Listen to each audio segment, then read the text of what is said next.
అనేవి ఏవైతే ఉంటాయో పవన్ కళ్యాణ్ గారు మాట్లాడే స్పీచెస్, ఆయన మొన్న కూడా మనకి విజయవాడలో మాట్లాడినప్పుడు బుక్ ఫేర్ లో అక్కడ ఎక్కడ ఆయన మాట్లాడుతున్నా కూడా జనము అంత అట్రాక్ట్ అవడానికి ఆయన మాటలకి అంత పవర్ ఎలా వస్తుంది?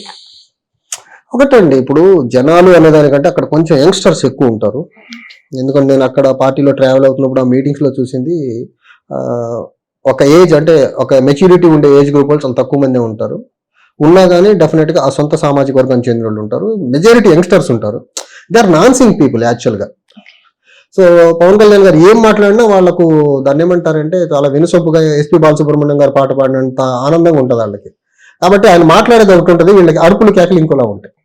ఆయన రీసెంట్ గా మన్యం జిల్లా టూర్కి వెళ్ళినప్పుడు, ట్రైబల్స్ ఏరియా రోడ్స్ అవన్నీ చూసేదానికి వెళ్ళినప్పుడు, ఆయన డిప్యూటీ సీఎం కింద నుంచి పిచ్చోళ్ళు సీఎం సీఎం అని వస్తూ ఉంటే ఆయన ఇంటర్వ్యూ నేను కాదు సీఎం, మీరు చంద్రబాబు గారు సీఎం, ఆయన అగౌరవపరుస్తుంది ఆయన చెప్పాల్సిన పరిస్థితి.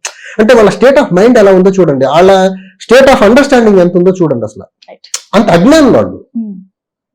సో అజ్ఞానం వల్ల సమాజానికి చాలా ద్రోహం జరుగుతూ ఉంది.